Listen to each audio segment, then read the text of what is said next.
Olá! No vídeo de hoje nós vamos falar sobre o BIM no ciclo de vida da construção civil.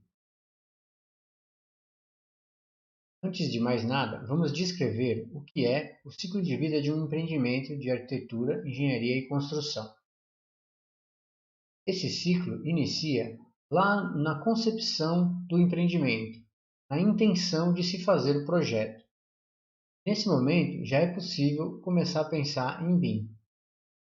A partir da concepção, é que passa a parte de conceituação. É quando a ideia é montada, é quando a intenção de se construir começa a se tornar algo real. Para isso se tornar uma realidade, é feito então um estudo de viabilidade, onde se analisa se o empreendimento, no formato que ele foi bolado, ele é viável ou não. Essa viabilidade é a viabilidade técnica, econômica, jurídica, legal do empreendimento, ou seja, se ele tem realmente potencial de se tornar uma realidade. Depois, a gente passa para a fase de projeto. Então, aquela intenção de construir, depois de uma análise de viabilidade, ela é propriamente projetada. Nesse ponto, o BIM já está em pleno uso, já que o projeto pode ser todo preparado dentro dessa metodologia que a gente vem estudando. A fase de projeto se encerrando, vem a parte de licitação e contratação, quando vão se definir os responsáveis pela construção. Essas etapas compõem o que a gente chama de pré-obra. É tudo o que acontece nesse ciclo de vida antes da construção. Uma vez definidas todas essas etapas e definido o responsável pela construção, vem a fase da obra propriamente dita, que é a fase de construção. Essa fase também pode ser coordenada através da metodologia BIM, como a gente já viu em vídeos anteriores. Essa então é a chamada de fase da obra. Uma vez que a obra está terminada, vem a fase de comissionamento, ou seja, é a entrega da obra para o cliente, a transferência do empreendimento da sua fase de construção para que o empreendedor comece a dar uso nesse empreendimento. Aí então é que vem a fase de uso e operação, quando o empreendimento vai realmente ser usado e, pelo próprio desgaste da edificação ou do empreendimento, ele vai ter que ser manutenido também. Nesse caso, a gente tem então a manutenção e o monitoramento da edificação, uma fase que é extremamente facilitada se a gente tiver um modelo BIM que possa dar suporte a esse planejamento. E, por fim, o descomissionamento, quando esse empreendimento encerra o seu ciclo de vida inicial e aí ele pode ser ou demolido ou reutilizado de alguma outra forma, com uma reforma, um retrofit ou algo parecido. Essas últimas etapas formam a fase do pós-obra. Vamos visualizar agora esse processo em forma de ciclo, para entender por que ele é contínuo e visualizar como que o BIM contribui em cada uma dessas etapas. Então, inicialmente, a gente tem lá a identificação das necessidades, os objetivos e os riscos desse empreendimento. A partir daí, vem então a consolidação dessa ideia, definindo aí padrões de performance e de serviço que esse empreendimento vai tomar. Depois vem a fase da estimativa da demanda, o que é realmente necessário dentro desse mercado, dentro desse nicho que o empreendimento está se envolvendo, que pode ser suprido com esse investimento. E por falar em investimento, a etapa seguinte é justamente a etapa do financiamento, ou seja, um modelo econômico que vai tornar esse investimento uma realidade. Isso tudo estando definido, começa-se então o projeto e o planejamento do investimento. O projeto sendo definido, passa-se então para a compra ou a contratação da empresa ou da equipe que vai fazer a execução da obra, encerrando assim a etapa de pré-obra.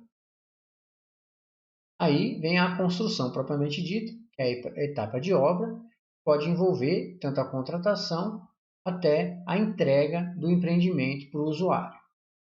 Essa entrega tem o nome de comissionamento, é a passagem do empreendimento para o usuário. Uma vez o usuário tendo posse do empreendimento, começa então o uso e a operação desse empreendimento. É quando o edifício ou o equipamento entra em uso realmente. Esse uso, naturalmente, vai causar um desgaste durante a sua operação. E esse desgaste vai tornar necessário a manutenção dessa edificação. Se o empreendimento tiver posse de um material muito organizado, de projeto ou modelos, no caso do BIM, é possível fazer o monitoramento e medir a performance desse edifício ao longo do tempo, prevendo assim o seu desgaste e a sua necessidade de manutenção. Nesse ponto, o BIM é muito importante ao criar um gêmeo digital, ou seja, uma cópia do edifício, onde podem ser feitas simulações que vão tornar essas previsões possíveis. Esses passos formam a etapa do pós-obra. Ao encerrar essas etapas da vida útil do empreendimento em si, a gente tem o descomissionamento, que é quando o empreendimento é desativado. Um prédio é abandonado, perde o seu significado de uso, a sua necessidade, e aí uma decisão tem que ser tomada, ou pela demolição desse empreendimento, ou por uma reforma que vai prolongar a vida útil desse edifício. Seja qual for a escolha, um modelo BIM pode ser muito importante nessa etapa. Já vai ser uma base de dados sólida para fazer qualquer reforma ou para programar uma demolição mais correta e mais sustentável desse edifício. E aí, no caso de se fazer uma reforma, se inicia um novo ciclo para esse empreendimento. Então, a gente tem que o pré-obra vai englobar todas aquelas atividades que precedem os primeiros serviços realizados no canteiro de obra.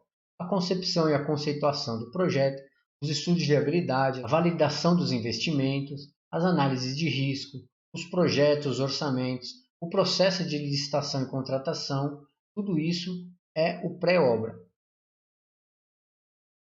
Na fase de obra propriamente dita, a gente vai ter toda a construção e a execução do projeto, a montagem do canteiro, o acompanhamento da construção, a gestão dessa construção.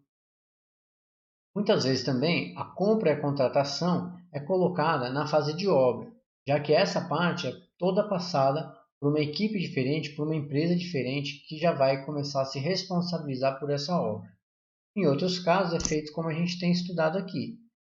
A contratação é uma fase intermediária entre o projeto e a obra. Então ela acaba se enquadrando em uma dessas duas fases do ciclo de vida da construção. Já na fase pós-obra, a gente vai ter todas as atividades que estão relacionadas com comissionamento e com o uso da edificação. Então a gente tem a parte da entrega formal do empreendimento, que é a obra construída sendo entregue para o cliente. A gente também tem uma entrega oficial de toda uma documentação que acompanha esse empreendimento. No caso do BIM, essa comunicação ela vai ser feita através do COBE, a gente vai estudar um pouquinho mais a fundo mais para frente, e nos modelos de entrega. São os modelos que vão ser utilizados ao longo do pós-obra na vida do edifício, ou seja, durante o uso, manutenção e monitoramento dessa edificação. Ainda no pós-obra, a gente tem o descomissionamento, que é o término da vida útil do empreendimento. É quando é feita então a desocupação do empreendimento para uma demolição ou uma eventual reforma, que vai dar aí uma nova vida para esse empreendimento, dando sequência assim no ciclo da construção civil. Uma informação muito importante de se conhecer num processo de projeto, construção e uso de uma edificação é o custo ou os custos ao longo dessa vida útil que esse empreendimento vai ter. No BIM, é possível fazer a previsão de custos em várias fases do ciclo de vida da construção. Então, a cada etapa é possível fazer alguma estimativa de custo. Isso acontece desde a fase inicial de conceituação, quando é feita uma primeira estimativa. Essa primeira estimativa vai usar informações iniciais sobre um projeto. São aquelas informações que não têm grandes definições, mas já são informações de onde é possível extrair custos estimados, baseados muitas vezes na metragem quadrada do investimento, padrões construtivos, etc. Depois disso, numa outra etapa, já na análise de viabilidade, é feita uma revisão dessa estimativa. Nesse momento, a gente já tem informações mais detalhadas sobre a construção, sobre os custos do projeto. Nesse caso, já é possível fazer uma verificação da viabilidade econômica do empreendimento, tomar decisões para tornar esse empreendimento mais viável ou mais lucrativo, fazendo assim uma análise de risco desse empreendimento. Nesse momento, além das análises de viabilidade econômica, são feitas também análises de impactos ambientais e sociais, além da aceitação no mercado, análises jurídicas, etc. Tudo que vai contribuir para a viabilização do empreendimento. Já na etapa de projeto, é feito então o que a gente chama de orçamento executivo, ou seja, é a previsão de quanto a obra vai realmente custar. Um projeto bem documentado, já com as informações de detalhamento desse projeto, é possível saber então o custo quase que real desse empreendimento. É feito então um orçamento detalhado de todos esses custos.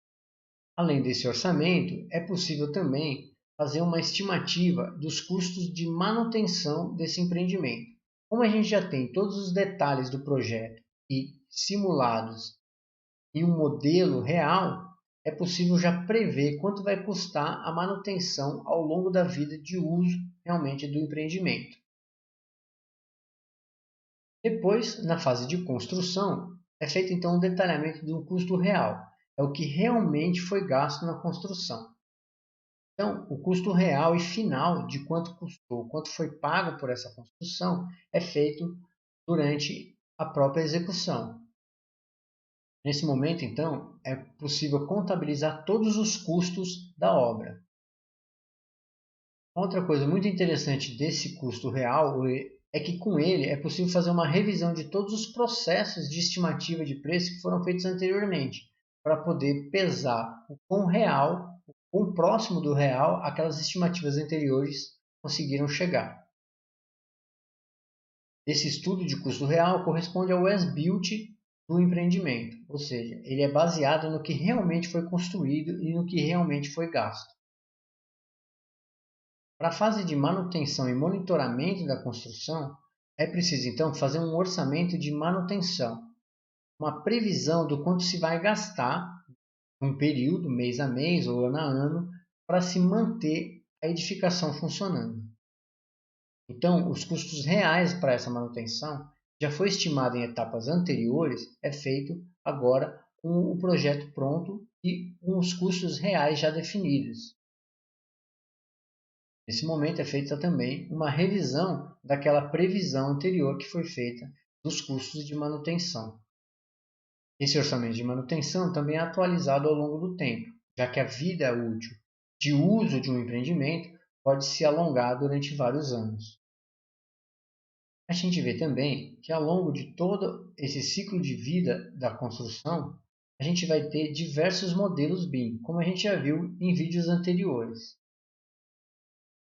Cada diferente fase do ciclo de vida do empreendimento vai usar informações diferentes e vai gerar também informações diferentes que vão estar no modelo. Por isso é que tem um modelo diferente para cada uso. Ou seja, diferentes fases do ciclo de vida geram informações diferentes que vão gerar diferentes tipos de modelo para diferentes usos. Os chamados modelos autorais são aqueles desenvolvidos por responsáveis de diversas disciplinas, como arquitetos, engenheiros estruturais, engenheiros de instalação, entre outros. Esses modelos são chamados de autorais porque eles carregam a autoria do projeto ou dos projetos que estão envolvidos no empreendimento.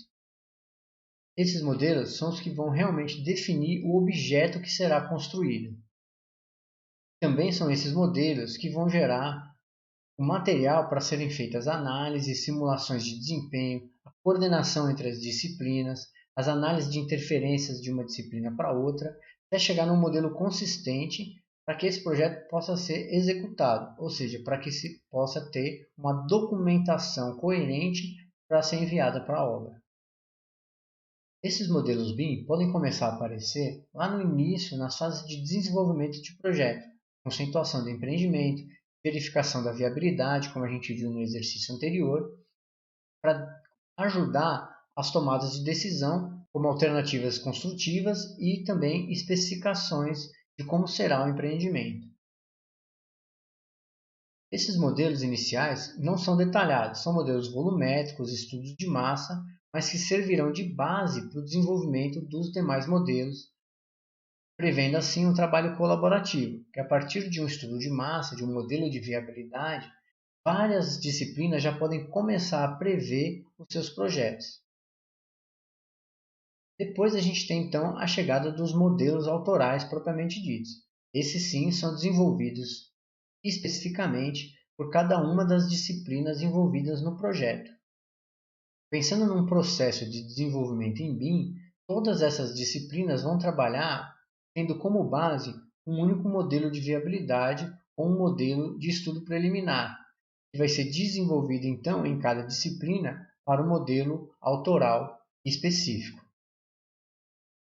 Esses modelos específicos são desenvolvidos então em cada disciplina e eles vão ser detalhados de forma que eles possam servir tanto para a coordenação dos projetos, evitando e identificando eventuais interferências, e também para documentar o projeto, além de fazer análises também que vão auxiliar nos processos de decisão. Além dos modelos de projeto, a gente tem também os modelos BIM 4D, ou os modelos de planejamento. São aqueles que são desenvolvidos especificamente para estudar, planejar e acompanhar a fase de construção.